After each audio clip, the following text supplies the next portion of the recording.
Dollface's plan is almost complete. At that point, I will no longer be of use to him. I must leave behind this record at least. A record of how the ancient vocal cord parasites became these abominable ethnic cleansing parasites. I believe he has two purposes for the ethnic cleansing parasites.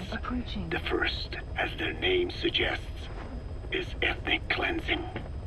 This conflict between East and West that envelops the world will not last much longer.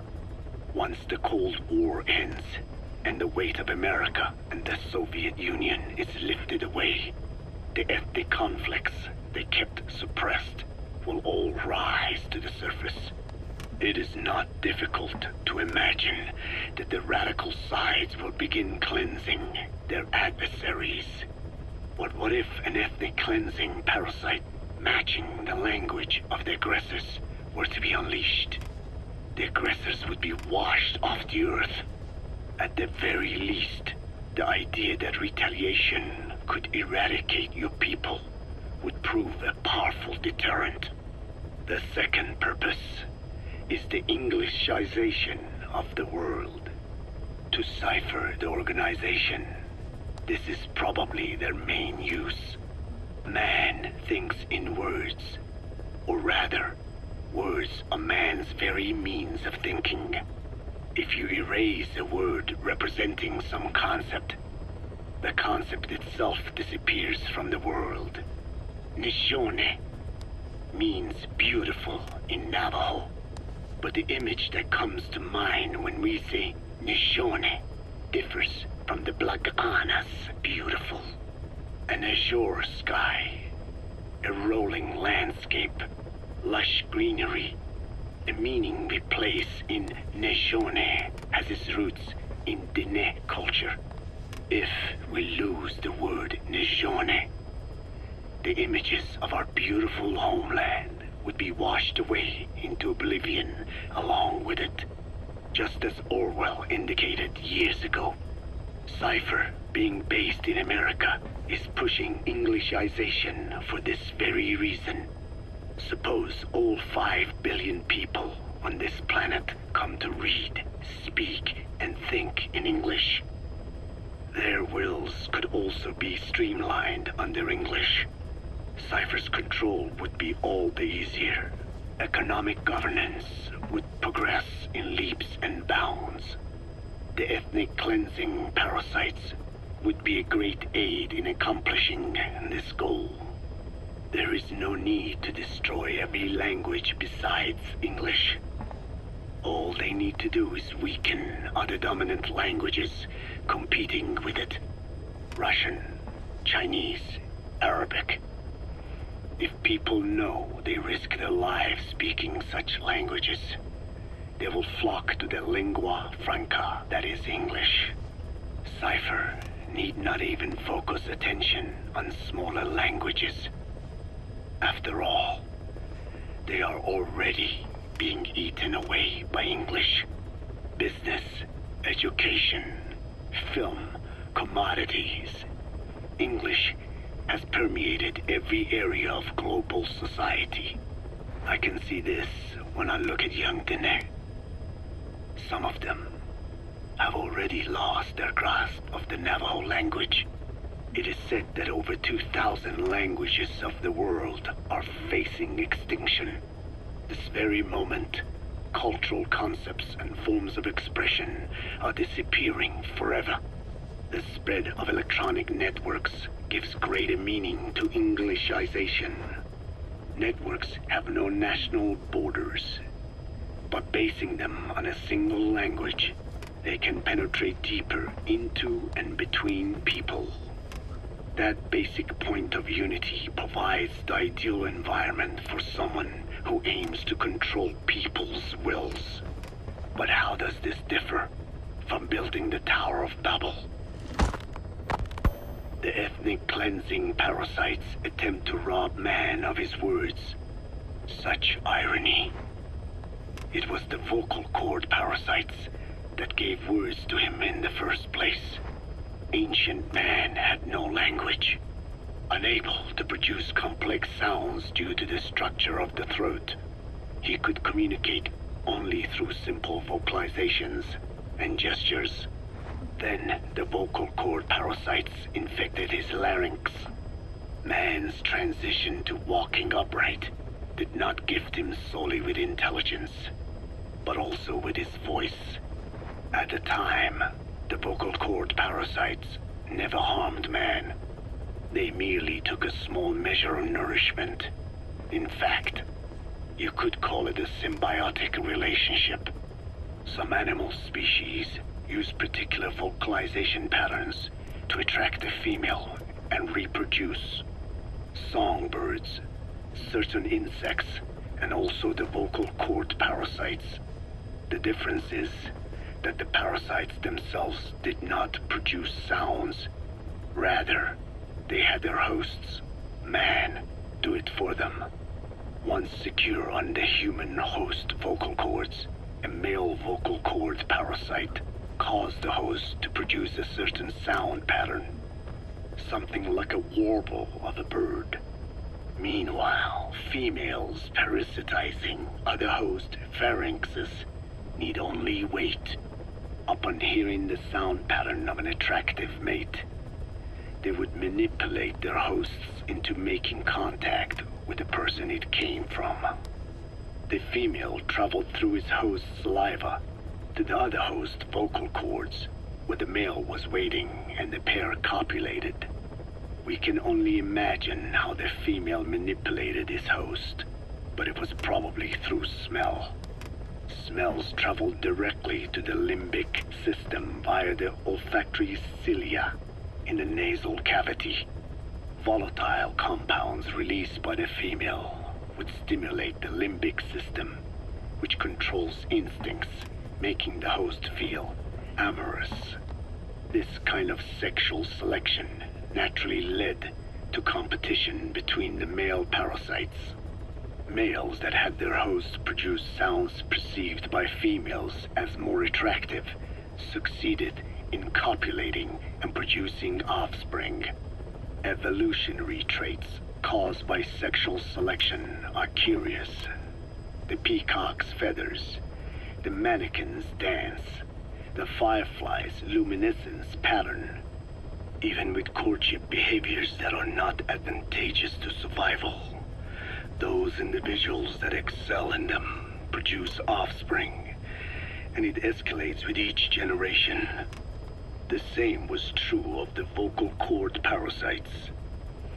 Courtship vocalization rhythms and intonations became more sophisticated, and in order for man to produce such sounds, they had to alter his vocal organs.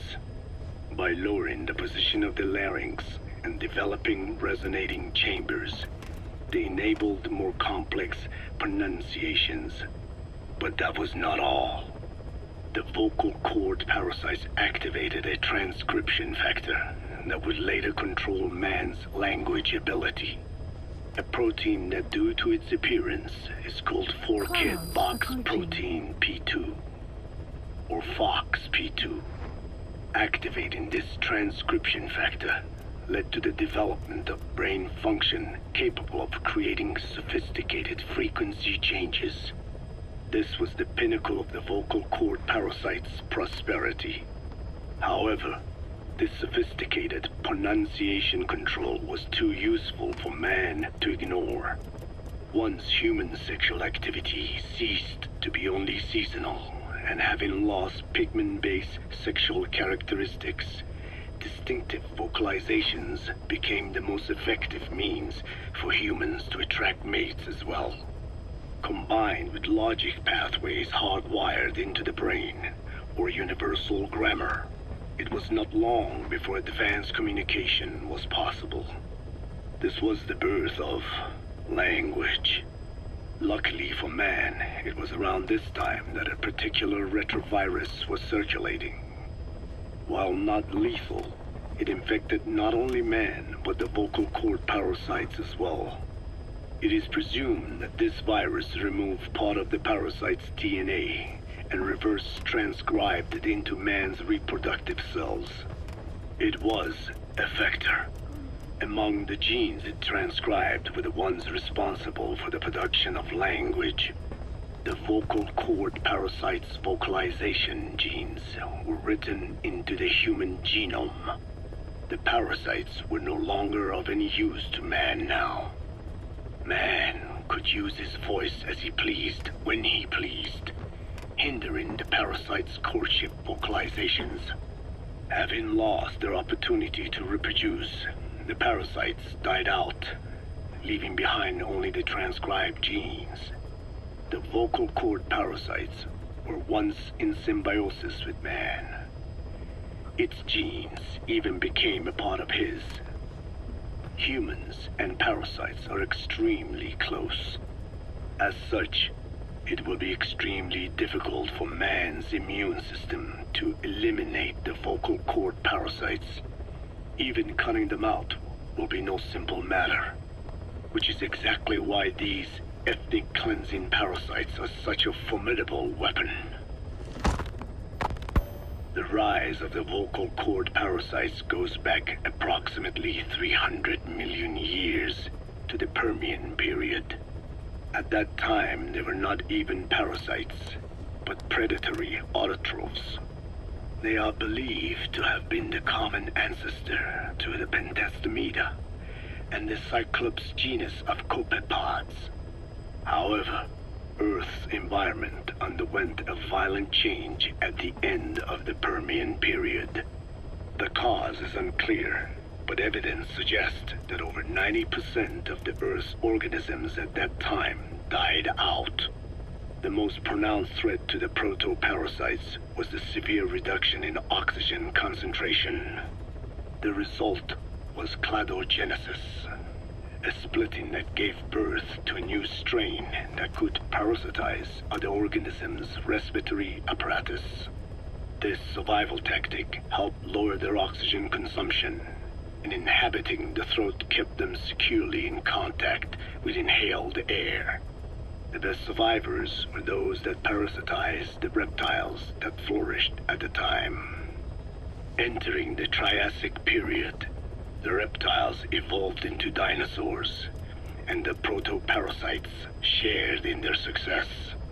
Dinosaurs developed respiratory organs called air sacs to adapt to the low oxygen environment. These in particular helped the protoparasites thrive. But another trial awaited them. The end of the Triassic period saw another drastic change in the Earth's environment. For most parasites, the male and female take the same host. Many are, in fact, hermaphrodites. Originally, the vocal cord parasites were as well. But for any strain to ride out a severe environmental change, it must secure a steady pool of genetic diversity. Another split. Now the newest strain procreated with mates found in other hosts. And in order to increase its encounters with those mates, the new strain utilized the voice of its host. They came to inhabit the host's vocal cords. This truly was the birth of the vocal cord parasite. The parasites developed the host's pharynx to form resonating chambers and used them to produce sophisticated mating calls. The relatively upright posture of the dinosaurs was important in this, because the crooked L-shaped pharynx was more suited to the development of resonating chambers. These developments ushered in a time of great prosperity for the parasites. But for the third time, the parasites had a major hurdle to overcome. The meteorite impact at the end of the Cretaceous period, which spelled the end of the dinosaurs. With their hosts extinct, the vocal cord parasites had no option but to find a new habitat.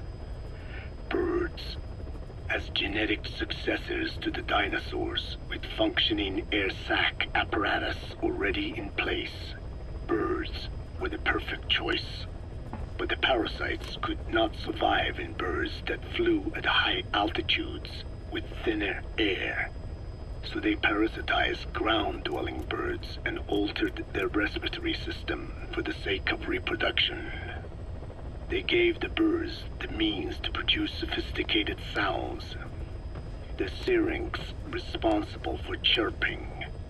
This is the proof that points to activation of FOXP2 in songbirds as well as humans. The Cenozoic era began with a rise in oxygen concentration, which helped mammals to evolve and increase in size. The parasites then shifted to humans as a more effective host. Humans' bipedal upright walking meant that our throats could support larger resonating chambers. At first, vocal cord parasites entered humans using birds as their intermediate host.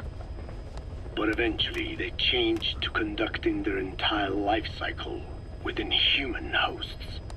What happened next is as I have already described.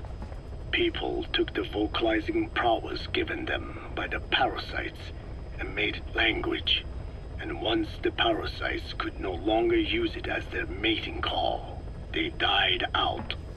Or in other words, the parasites overcame all evolutionary hurdles except humanity. Skullface shared his opinion on this matter. He said the Ethnic Cleansers Project was sure to succeed. After all, the parasites had a grudge against us humans. To think we awoke them after such a long slumber, just so they could sate their thirst for vengeance. It is terrible, unforgivable, and yet it is what I have done. I learned of the vocal cord parasite's existence in literature belonging to the Foundation. It was little more than a theory. The question was, why does only Homo sapiens among all primates have highly developed language? Human versus everything else. The missing link between these was the mystery that gave rise to this theory. I was fascinated by the idea of their existence. In the Dene creation myth, the Neyo Dene, who first inhabited the world, were insect-like creatures. I came to imagine that those insect-like creatures could be humans living in symbiosis with the vocal cord parasites. But I had not the faintest idea of how I could resurrect them. That is when Skullface came to me. What he offered me was not just assistance with my metallic archaea research. He told me the vocal cord parasites really existed. And not only did they exist, they had already been brought back to life in the modern age. An ancient human cadaver, host to the parasites of the time. Cypher excavated such a cadaver from a permafrost region and isolated the DNA coding of the vocal cord parasites. Naturally, they were long dead and could not be brought back, but there was an alternate vessel they could use. A relative species of the Pentastomida discovered in China. It had adapted to live in the nasal cavity of animal hosts, but its genetic sequence showed signs of common ancestry with the vocal cord parasites. Ontogenesis, the path of an organism to maturity, is like a roadmap of the phylogenetic evolution of the entire strain. Cypher used this to effect a reverse evolution of the modern parasite and resurrect the vocal cord parasites. They interposed a developmental mechanism to the ontogenetic stage analogous to when the relative species first appeared, the point at which it split from the vocal cord parasites, forcing its evolution down the other path, the vocal cord parasite path. The larvae this produced were the vocal cord parasites, reborn. I do not know in detail how Cypher accomplished this, but clearly they have access to high-level genetic technologies. Skullface said it was the work of a genius woman scientist, and that the relative species in question was first discovered by a group once called the Philosophers. I was tasked with modifying the resurrected parasites. He charged me with two demands. First, to add lethality to these organisms that had once lived in peace with man, by unleashing the larvae's latent desire to consume nutrients from the host's lung tissue, making them eat and eat until the lungs were destroyed. Second, to have both male and female inhabit the same host and copulate then and there only when exposed to specific pronunciations continuously over an extended time. What he would do to the Dene if I failed. I had no choice. Originally, the ultimate objective of the ethnic cleansing parasite project was the identification of not only languages, but of actual cultures. Language is deeply connected to ethnicity, but many languages are employed by multiple ethnic groups, and confrontation between those ethnic groups is by no means rare. If the cleanser parasites were to be a deterrent against ethnic conflict, they had to distinguish between groups using means other than pure language. The original plan called for this to be achieved by differences in the transmission vector. Each ethnic group has different lifestyle customs and eating habits.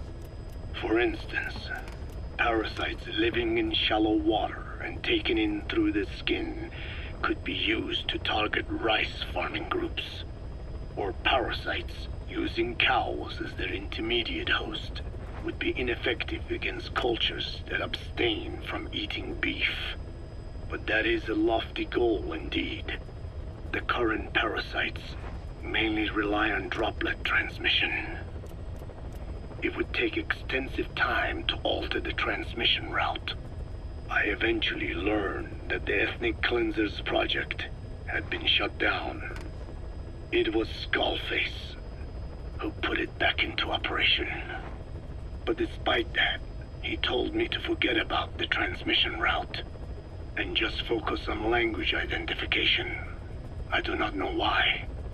I understand that the Chinese philosophers who discovered the relative species of parasite originally planned to develop a phonogrammic Alexia parasite. The left temporal parietal region is home to the part of the brain that identifies the phonetic symbols of the English language. They wished to create a strain that would parasitize that region and suppress its literacy functions. The brain area responsible for identifying the logographs of Chinese, meanwhile, is in the left middle frontal gyrus, meaning that even if native speakers of Chinese were infected with the parasite, the literacy would be unaffected. Old and new, east and west, there is no limit to the delusions of those in power. But this delusion threatens to become a reality. I have to do something to stop this. There must be something I can do.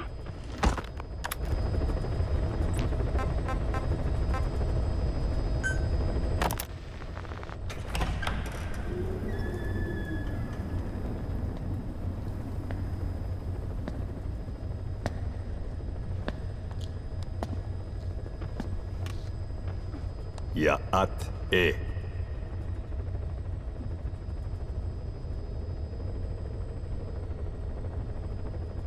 You disappoint me.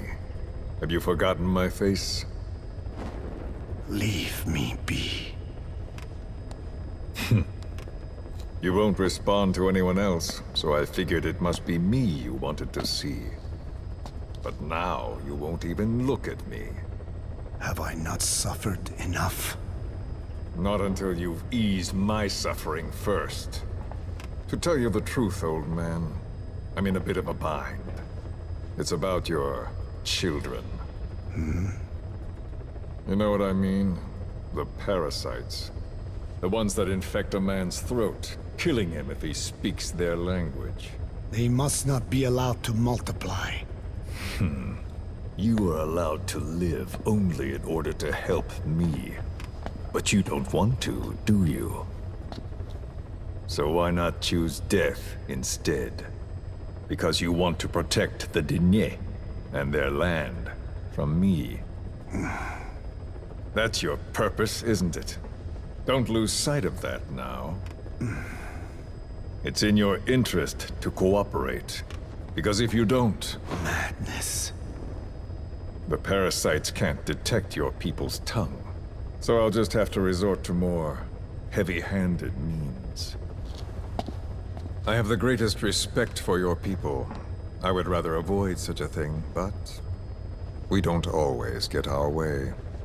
I was born a tiny mote in a mighty tempest, and until those winds abate, all I can choose is how to act when they blow me this way or that.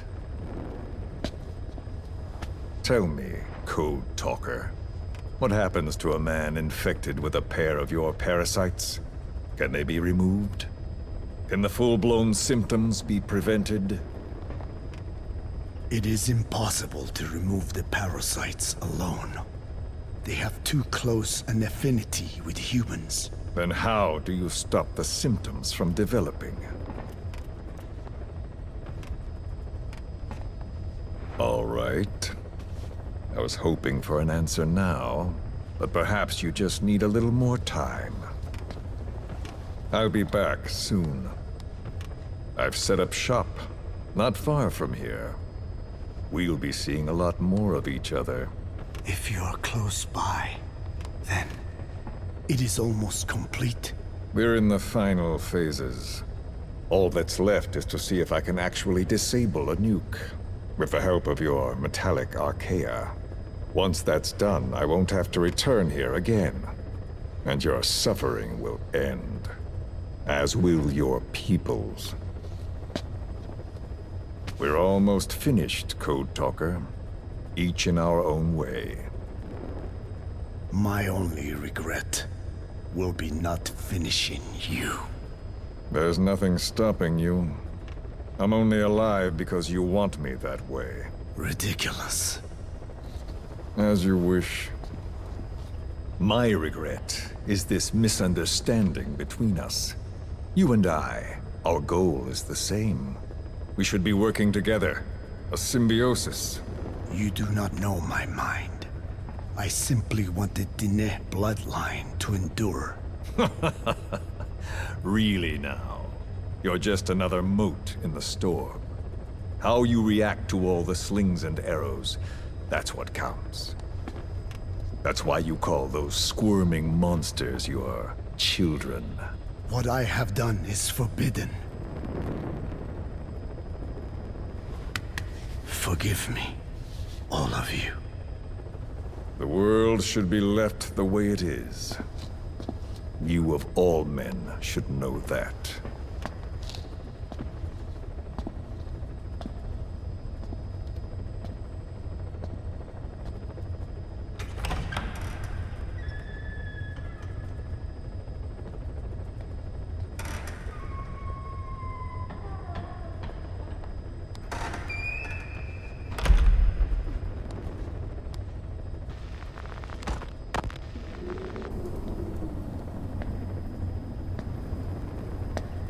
Forgive me, but my schedule has changed. The time for grace and good manners has now run out. Please. Torture will not work on me. Surely you know this. Oh, I have no intention of getting rough with you. You haven't been beaten. Your hands aren't even tied. Just like me, you live in symbiosis with countless parasites. What wounds I might inflict, they'll patch right up. You might feel considerable pain, but I've no doubt you can withstand it. Then what do you plan on doing? I have a soldier standing outside. Nothing special about him, except that he always obeys. I have given him one instruction. Whenever I ring this bell, he passes on a message for me. That message is simply, go.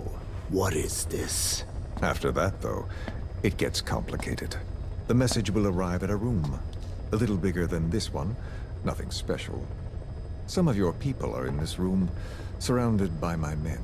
Enough of this. They pick them at random. No regard for age, gender. In that, I suppose, they're different from you. Not as discriminating. They tied them up, one by one, blindfolded them. We had to maintain order, you understand? You bastard. Go. When they hear that, my men will pick one of your people and infect them with a parasite. Your parasite. It won't work on my people. True. The vocal cord parasite doesn't respond to your language. But what about English? An English strain. It exists. A ring of this bell, and they infect one person. If that person abandons the Navajo language, the English strain will trigger symptoms. You monster. So, it's quite simple. Every time I ring the bell, another of your people is infected. Don't do this. I don't want to do this. I'd rather not have to ring the bell, which is why I'm hoping you will talk to me. What do you want? What else could you possibly want? You know the answer to that. How to prevent the symptoms caused by the parasite. You cannot control it like some slave. Forget the idea. Forget it. Unlikely. I will never tell you. What have you done? You made me do that. You black-hearted... Settle down. Don't use it again. Well, that is up to you. All you need to do is tell me what I want. How to prevent the vocal cord parasite's symptoms. Why? Why do you need to know? The adult soldiers at Amasa are all dead. What? The parasite traveled downstream. How? It would appear that he was involved. Another demon who woke up from 9 years of slumber. As a result, the vocal cord parasite spread through the village. I told you this would happen. It was an unfortunate accident. He is becoming an annoyance. He may stumble upon the truth sooner or later, but I suppose that is really of no consequence. One day, he too will pay for what he has done. Black Anna. The real demon is you. You know, this incident made me realize something. You are right. I should have acted with more humility. These creatures cannot be controlled. All the more reason I require a means to stop them. There is no such way. Oh, really? Wait! Don't ring it again. It is up to you. Out with it! I see now. There must be more to it than that. What? They are in you. You use this land to breed more of my children. And not just here. No. In pursuit of your ethnic cleansers. You sifted through many language strains.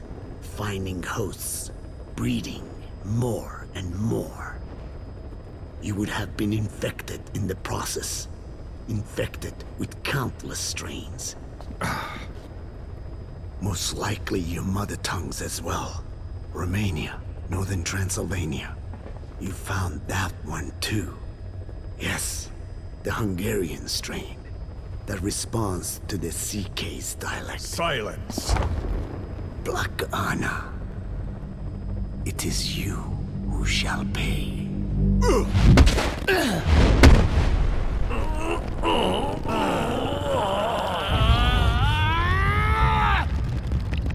this your retaliation, old man?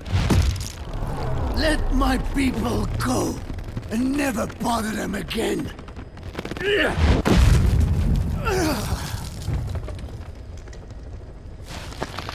You heard me. What now? What? No! What are you doing? I am not afraid. I probably have every language strain inside of me. Meaning all the world's languages are already lost to me. But that suits me fine. If need be, I myself can produce whatever strain is needed. And that means nothing to you. If you are infected, you can never again speak your mother tongue. Otherwise, you will die. As will every one of your countrymen. A few words here and there won't trigger the symptoms. And besides, the time is not yet right to show this face in my homeland. Not until my revenge is complete. Now... Stop! We're out of time. I have to get going. Well... No!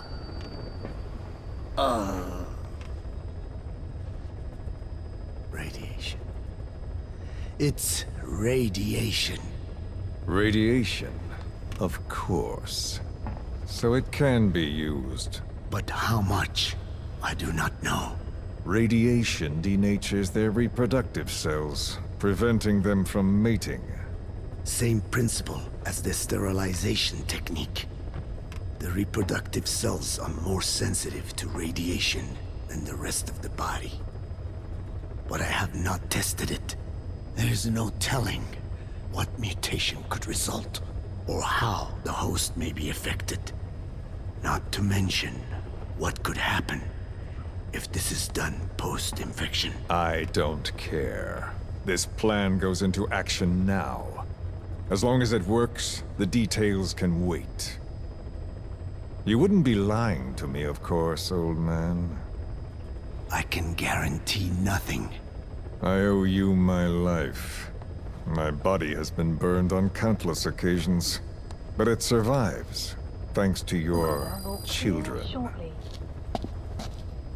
That is why I trust you. Then do not repeat my mistake. What's that?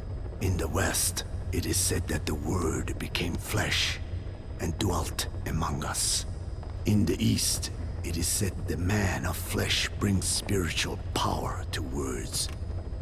The people knew back then that these creatures carry the gospel. They do not belong in our hands. They must not be touched. How enlightening. I'll remember that. Consider this my thanks. What are you? Catch. No!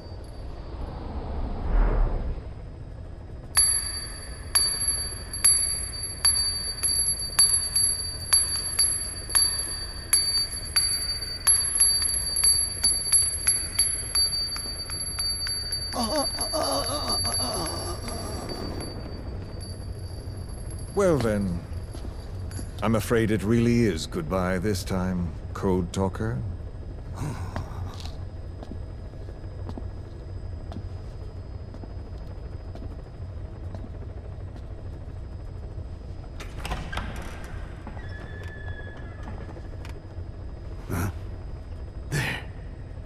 There is no soldier.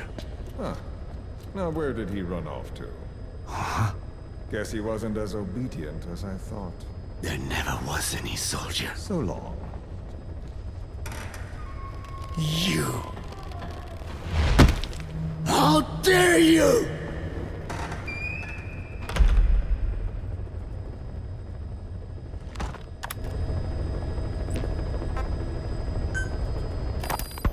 Boss, we gave Ralph, that kid who died in the accident, a burial at sea. The man in charge of that facility has been severely punished. But ever since, the kids have been acting strange.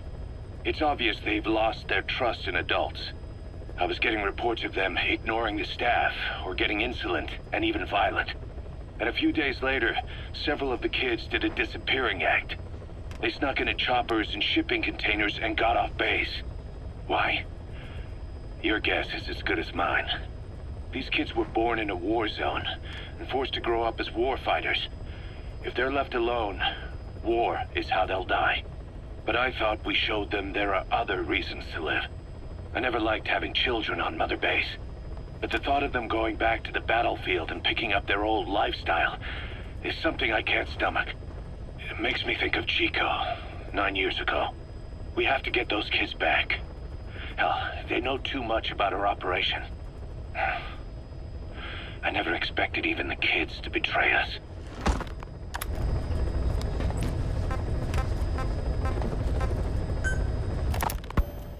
I hope you bought a better hamburger this time, Kazuhira. Right. Well, The last one was lacking in every way. The patty was too thin, the bun too dry, and the lettuce days old at best. hey, that was 100% all beef patty, and no shortening in the bun either. Nature's blessings, unadulterated, in hamburger form. Is that it? But when taste falls short, so does our gratitude to nature. Making such precious blessings unpalatable is sacrilege. I hate to admit it, but I think you're right. I should have known better than to settle for second best. That's why I had him run some more R&D, develop a new burger. In fact, one of our researchers just dropped by with the latest results. Here it is. See how you like this? We shall see indeed.